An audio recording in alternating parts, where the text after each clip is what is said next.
Alrighty, everybody, welcome back to another episode. And my guest joined me today, Chauncey. How you doing, sir? Yes, sir. I'm doing good. Just living life, living the fatherhood. Yeah, I'm about to ask. That's a good place to start, right from the top. Obviously, you're a dad now. Congratulations, of course. Thank you, thank you. They say the first months to a year are the craziest ones with being a new parent. You tend to run around with your head cut off, right?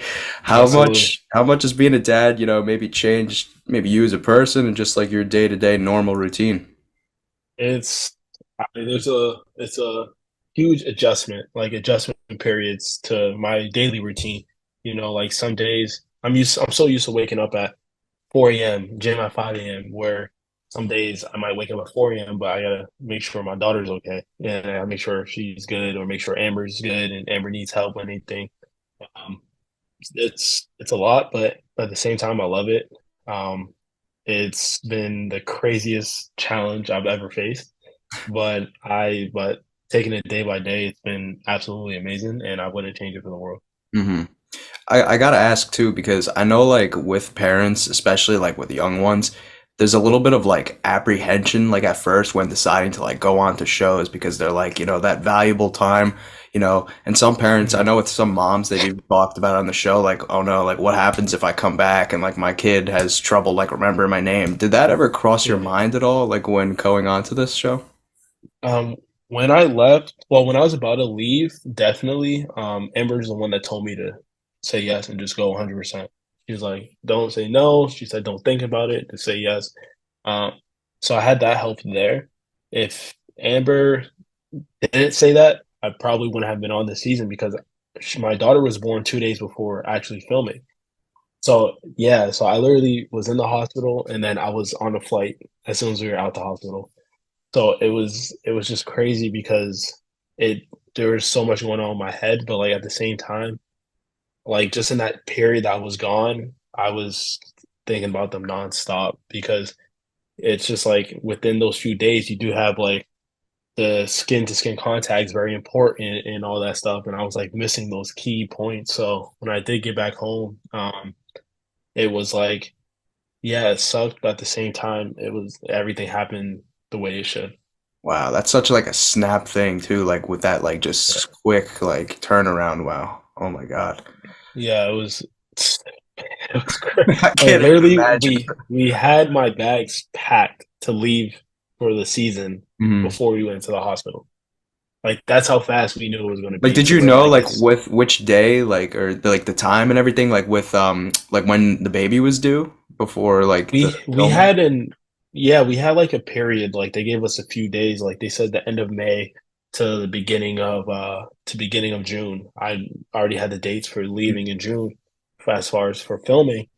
So we were like, we're just gonna hope for the best, literally hope for the best, and everything. And she ended up coming here on May 29th, so it was just perfect. Wow. Well, we talked about kind of like, your routine and stuff. When like making that jump from like season one to season two for you, you obviously get a feel and sort of like an acclimation for like, okay, this is kind of like I have an idea of like what kind of challenges are going to require this type of like strength in this area and whatnot. Did your training Yeah, routine like change for you, like mentally with kind of how you geared your workouts towards coming into this season versus the last one? yeah, I did a lot more running. That's a start.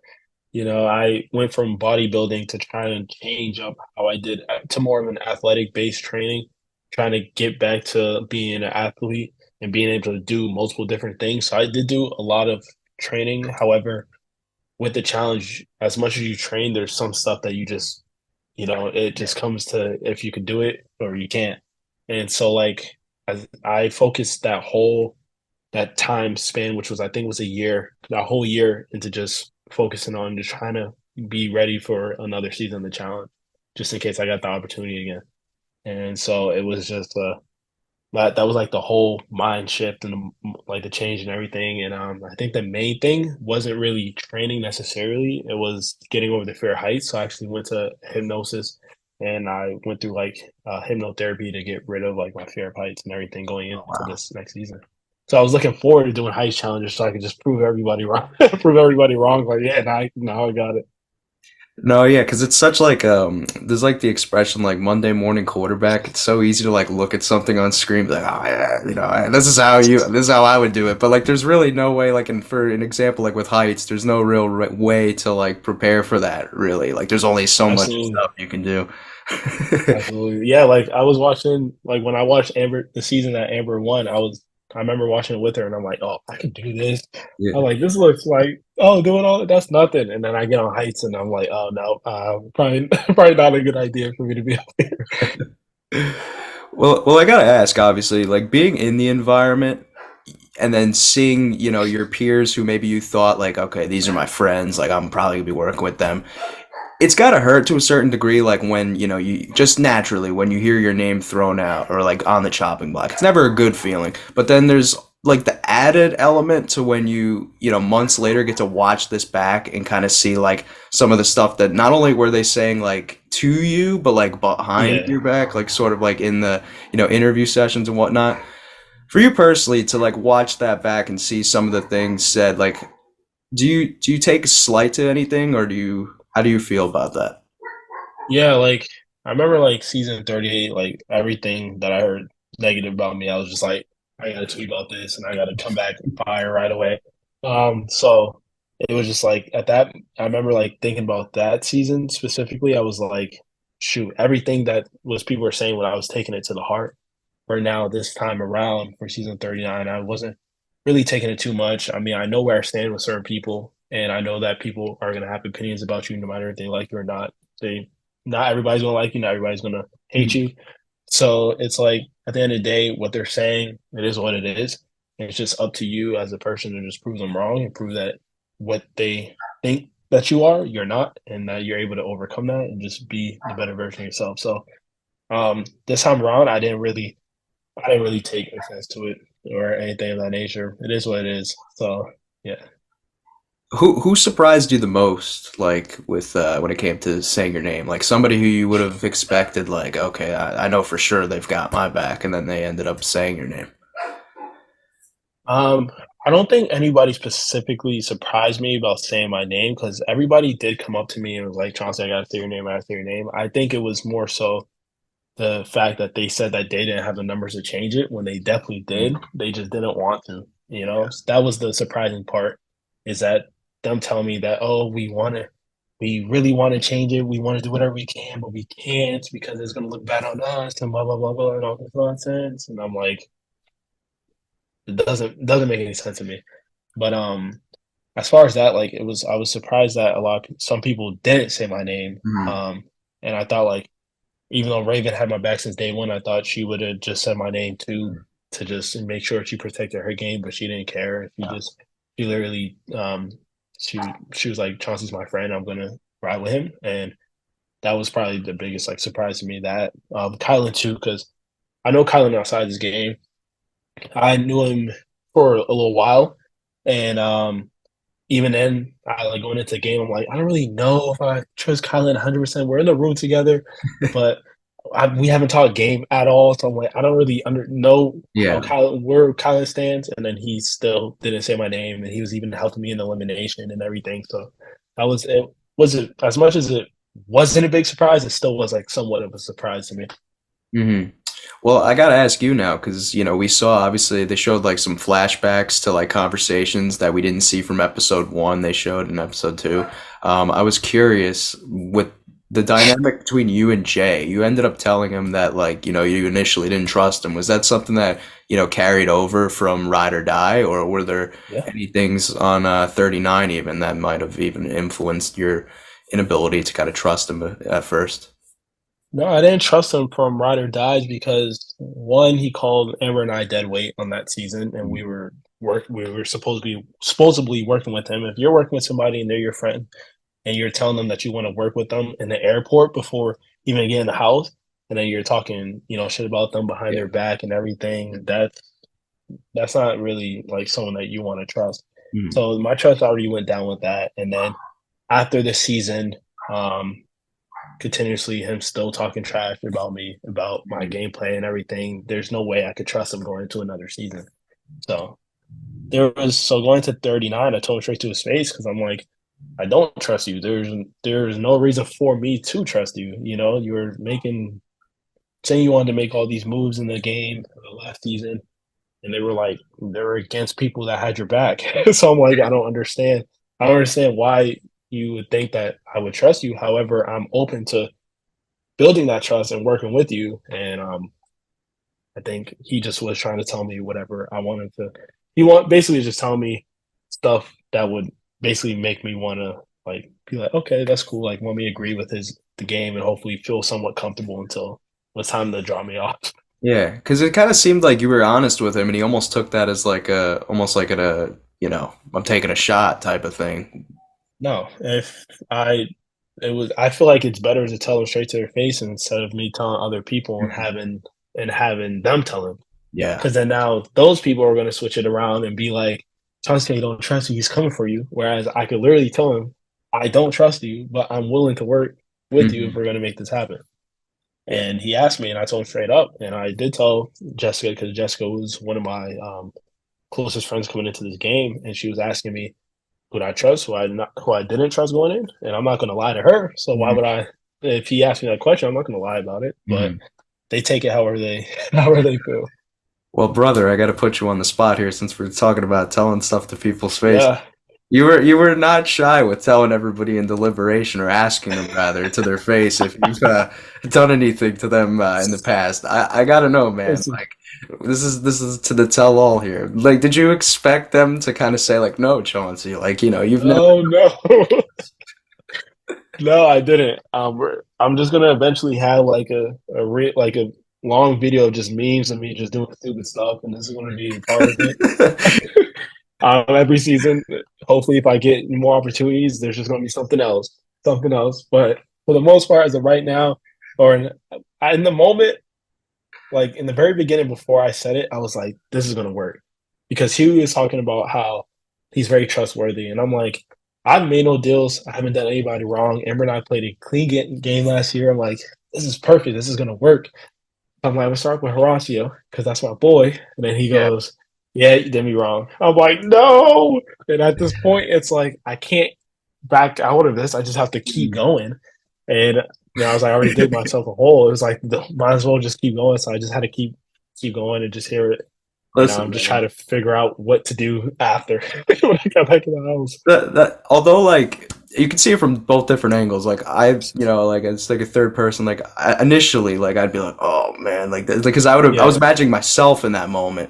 But it's also like a really relatable thing because I think everybody's kind of been in a spot in their life at least once or twice where like you've been gun ho about something like, oh yeah, this person's gonna come to my bat here. Then like it doesn't go yeah. as planned. It Um, shows definitely show like a true like yeah, it was definitely a moment that I'll never forget. I told Amber like I remember like after the elimination, calling Amber and be like, "You're not gonna believe what I just did." It's like I told her I was like, "Oh man," I'm like crying because it's funny like just thinking about it because I was yeah. like, "You're not gonna believe what I just did," and I was like, "That's the most embarrassing thing I've ever done since like school Yeah, school well, times." you're probably not thinking about what you did to somebody like a year ago. You just had a baby 2 days before, like Yeah, yeah. But like in my head, like I was just thinking because like everything was cleared. Like we talked about everything in our reunion on season 38. Like Jordan even said that we didn't make any deals. We Mhm. dabbed like when we dabbed up and shook hands, we were doing it out of just being friends. And like so I thought it was clear that I played a pretty clean game Mhm. for the most part with Amber the last season, but for some reason they still see otherwise. So it sucks, but it is what it is. Yeah. Well, I gotta say that elimination for what it was worth, man. I mean, it gave me like kind of the vibes of like a human Connect Four type of situation. That's kind Yeah. of what this Yeah. reminded me of. But it also required a lot of like endurance because you guys were carrying like these things back and forth. Yeah. You obviously called James down into the elimination. Was that like a decision made by you, or did anybody kind of like give you a nudge like, oh, I think you should call James out? Yeah, no, I went down there and made my own decision. I didn't tell anybody who I was going to call down. Everybody expected somebody from international. However, yeah, that was true. Like I knew I was going to call somebody from international just because everybody was telling me if I call somebody from the US, then I'm just going to be a big snake. Mm. And so I kind of let that get to my head. However, I think it was just the right decision to make because I didn't really have no ties with him. I knew like for the most part, excuse me, I knew for the most part James he plays a game understanding that everybody's here to compete. So he doesn't really take anything to the heart. And then so I like we so he like we talked about it after and he said he completely understands like why I called him down. He said I shouldn't he even told me, I remember him saying, he's like, you shouldn't be down here right now. And he was like, he said tonight feels like a freaking final. He was like, I'm freaking dying. And he was like, you should not be down here. He was like, yeah, I was yelling and cheering, but that's don't take that as me bloating or anything. He was like, just take that. He's like, I'm just doing it just because, Mm, I'm happy I won. And I'm like, yeah, I hear that. And he's like, we're both competitors. He's like, however, you shouldn't be down here. And he's like, I don't take anything to the heart. mm. So it was a good decision at the end of the day. That So was fun to watch, like yeah, genuinely. More fun it than was. yeah. Yeah, like I love competing against people that like I knew if I wanted to win, well, I wanted to win, of course. But if Mm. I wanted an easy match, I feel like everybody was saying call Huey. They were like, you could beat him, call Huey down if you want an easy one, blah blah blah. But I told him that I was like, I was like, I told him before the elimination, I was like, I will never say your name. I said that in the beginning. I was like, I would never say your name. So the fact that you said my name, I'm still not going to go past my promise because I said I would never say your name regardless. And so I didn't call him down. And I was like, there's only a few other options left on the international side because I was cool with Emmanuel and I was friends with Emmanuel and everything. So he was out of the picture, and I only had like Colin and Karen. And for the most part, I kind of know their backgrounds of what they do outside of the game. So it was like, just pick Yeah. James and pick the guy that everyone's afraid of because he's 6'5". Doing the Lord's service. Yeah, right. Yeah, I feel Well, like it would have been crazy if I came back and won, yeah. and it wasn't that far off, but it would have been something to see. Well, this will be my last question. This is more of a personal question because, Of as course. you know, a bucket hat enthusiast in my own right, I happen to notice both in deliberation and in the nightclub you happen to be Yeah, sporting one. Is yeah. is bucket hat sort of a big part of your sort of fashion thing that you got going on? Dude, I love wearing hats since I was a kid in general. So it's all Hmm. types of hats. I used to like as a kid I was wearing fedoras and everything. However, I don't know where those bucket hats are. I think they took them back. I've seen people like I went on people's Instagrams. I've seen pictures with the same bucket hat that I had. For some reason, I don't have them anymore. So it's interesting where Kind they've gone. But hey, I guess that is what it happens. listen, the bucket hat has a mind of its own. It can't stay with one person, if you get what I mean. Yeah, exactly. I hear that.